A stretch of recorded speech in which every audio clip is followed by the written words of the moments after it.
Thousands of North Korean troops are in Russia and could be sent into battle within days, stoking fresh warnings that the conflict is spiraling ever closer towards World War III. And Ukraine has hit back at Russia with a strike against its distilleries, but perhaps not for the reason you might think.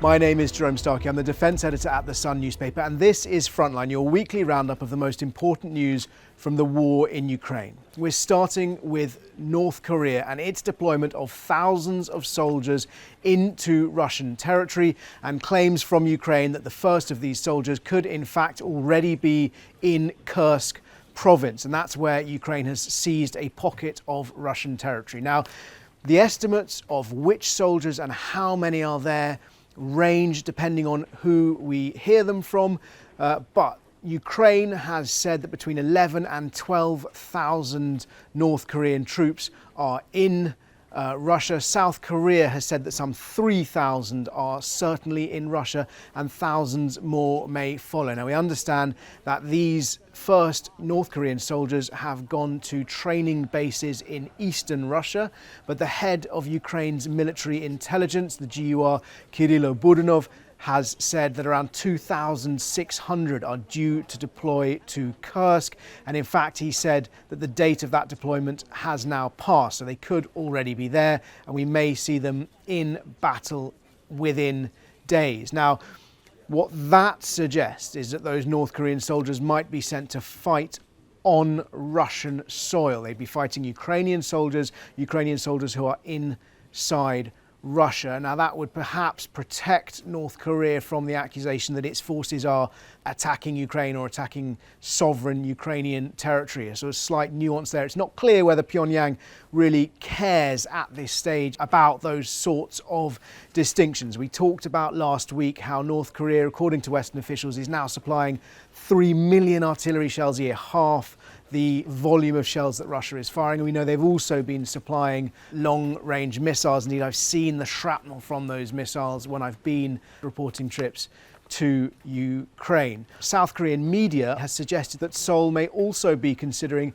sending some of its forces to Ukraine to try and monitor the North Korean presence, to monitor what they're doing, and indeed to help Ukraine interrogate any North Korean prisoners. There's also been suggestions that these North Koreans have deployed to Russia with false papers and that they are wearing Russian uniforms, suggestions that they will be documented as Russian soldiers posing as what are known as Buryat. Buryat is a province in eastern Russia, suggesting that the appearance of these North Koreans could be disguised to make them look like Russian citizens from eastern Russia as they are deployed. And a large number of the Russian soldiers who have been fighting over the last 2.5, almost 1,000 days of this conflict were in fact recruited from those eastern provinces, and that's partly to do with Russian politics, the fact that those people are generally more disenfranchised, have less political clout in the machinations of the Kremlin and government, and so that when those soldiers are killed,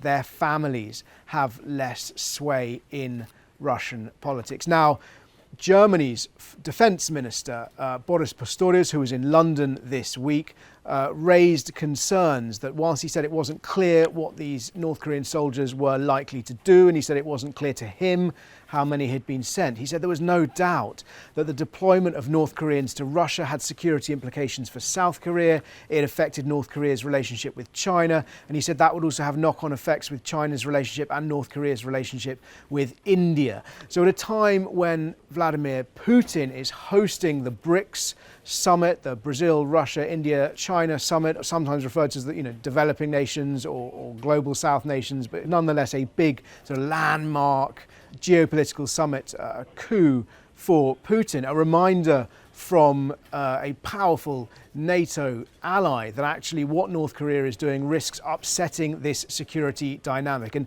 he said that international conflicts is approaching very quickly. There's concern that this conflict is always on the cusp of spiralling out of control, that we may be hurtling towards a bigger, ever bigger, more deadly fight. And indeed, Britain's Defence Secretary John Healey, who was speaking at the same event in London, said that there was an indivisible link between what is happening in Ukraine and security concerns in the Indo-Pacific region. He was talking specifically about that deployment of North Korean soldiers to Russia. He said it was, using the language of intelligence assessments, he said it was highly likely that that deployment had taken place. He said it was known that North Korea had already sent shells and missiles.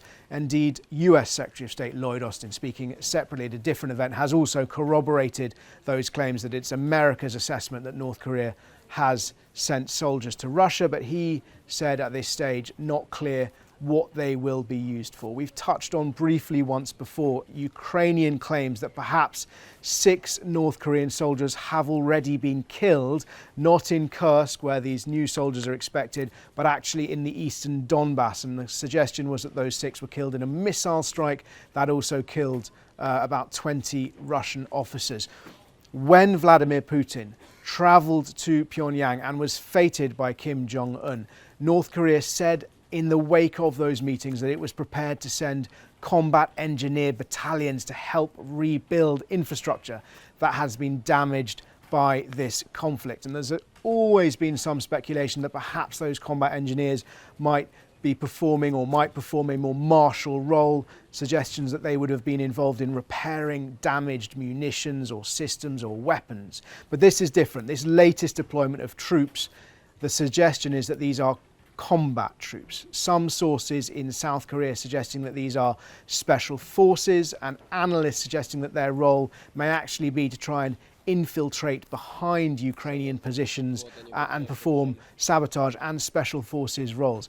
Other suggestions that among those troops who've deployed to Russia are in fact also, for example, North Korean pilots who want to be trained on Russian aircraft, and that would not necessarily be connected to the conflict in Ukraine, but more about the quid pro quo, the deal that Pyongyang has made with Moscow. Because obviously if Kim Jong-un is giving Russia all these artillery shells, these missiles, and now its soldiers as well, which will inevitably, almost inevitably lead to casualties, then North Korea must be getting something in return. Germany's defence minister saying not clear yet what that is. It appears to be oil and missile technology, and it was that exchange, that pact, that led to him raising those concerns of the knock-on effects throughout the region.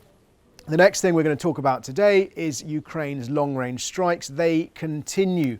We've seen since our last update a strike against a microelectronics plant. That sort of in keeping with Ukraine's ambition to degrade Russia's ability to sustain its armaments production, manufacturing capability. We've seen them hit ammunition depots. We've seen them hit oil storage and refinery plants.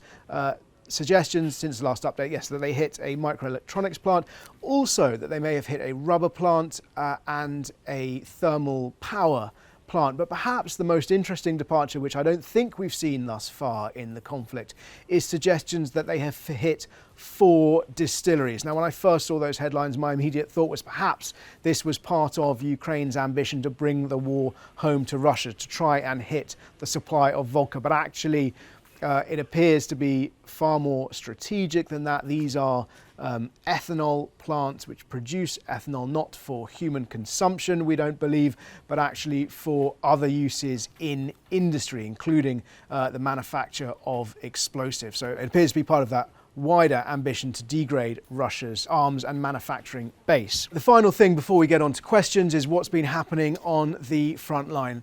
Broadly speaking, Russia is continuing to its advance in the eastern Donbass, particularly around the town of Selidove, which is about 10 kilometers south of Pokrovsk and another 10 miles north of Kharkiv. So this is part of that same assault we've been talking about for some weeks towards Pokrovsk. Pokrovsk is the strategic town that sits upon a major road and rail junction, and during that assault on Selidove, we have seen some very disturbing reports of Russian forces executing prisoners of war. The latest report in today suggesting that 4 prisoners of war, 4 National Guardsmen were captured and killed. A few days ago, another report very similar that happened to 2 Ukrainian prisoners of war. And this builds on a growing pattern which Ukraine's war crimes investigators have been documenting. They say that more than 93, so we'd now be up to almost 100 cases that they have evidence of prisoners of war being executed. The other place where the front line appears to be moving is in Kursk. Most of that has been Russian forces gaining ground, but it hasn't been totally one way there. Both sides have made advances in different directions in sovereign Russian Kursk, where the Ukrainians have that pocket of land which they are defending and indeed in some instances trying to expand, but also ceding territory as Russia advances. And it's there that we're expecting, according to Ukraine's intelligence, the first of those North Korean soldiers to arrive. Now, as ever, if you have any questions, please do ask them in the comments below, and I'll do my best to answer as many as I can, either on next week's update or I'll get into the comments and answer them there as well. Question number 1. Is North Korea now at war with Ukraine? And does that mean, for example, that Ukraine could strike North Korean shipping? Well, technically, North Korea has not declared war on Ukraine, and as many of you know, nor has Russia. Russia is describing what it's been doing for the last 2.5+ years as a special military operation. Were North Korean soldiers to be actively engaged in combat, would that change the equation? Well, certainly those soldiers would be wholly legitimate targets for Ukraine. Whether or not Ukraine would have the inclination or the ability to sort of hit back at North Korea is perhaps in the realms of the hypothetical. And whilst they have shown that they can hit targets in Russia hundreds, thousands of miles from their own territory, North Korea really would be sort of a different set of challenges for them. Certainly the soldiers, any soldiers that appear on the front line fighting against Ukraine's forces would be legitimate military targets. Question number 2, what's the route that North Korea is sending both men and munitions to Russia? Well, worth pointing out that North Korea shares a land border with Russia. In the sort of top northeastern part of North Korea borders Russia, and therefore it's able to transit these goods by rail. Indeed, that's the route that Kim Jong-un used when he visited. Once in Russia, they can be shipped by road or rail across Russia westwards towards the front lines. The question's all on a theme here. If Russia were to formally declare war on Ukraine, might that change the West's response? I think the short answer is no. Whilst Vladimir Putin and people loyal to him insist on calling this a special military operation, nobody in Ukraine or indeed the West pays much heed to that. It's very clear that what has been happening and what continues to happen is a fully fledged state-on-state war. Next question. If Donald Trump were to win the US election and pull American support for Ukraine, would NATO be able to continue its support, or would rather Ukraine's other allies be able to continue their support without American support? It would certainly be very precarious. One of the things we've seen happening over the last year, perhaps a bit longer, is NATO trying to, in the words of some diplomats, Trump-proof its support for Ukraine. That's been happening within NATO, and that's been happening within the EU through, for example, mechanisms to create long-term funding support. And most recently, what we've seen is the G7 plan to give Ukraine loans for both military aid and reconstruction, which are funded by, or sort of guaranteed and will be repaid from, the proceeds of frozen Russian assets. Now, that's the G7. Of course, America is the largest economy in the G7. If Trump were to win and pull all American support, then a huge part of that would also be in jeopardy. But nonetheless, I think the short answer is it is impossible to tell. America is by far the biggest donor of weapons and financial assistance to Ukraine. We've seen, for example, Germany, which was the second largest, is planning to halve its support from about 8 billion euros a year to 4 billion euros. The United Kingdom has pledged to give 3 billion a year for as long as it takes. But that 3 billion, for example, on its own, without the support of other allies, would likely be far, far from enough. And finally, a domestic question. Has the UK government's position on Ukraine changed since there was a change of government in this country? And the answer to that is no, it has not. The new Labour government has professed very loudly and very clearly its ongoing support for Ukraine, and the Defence Secretary John Healey has tried to accelerate the rate of that support from Britain to Ukraine. Thank you very much for watching. As ever, if you have any questions, please do ask them in the comments below. And as I say, I'll try and answer as many as I can next time, either on the show or in the comments below.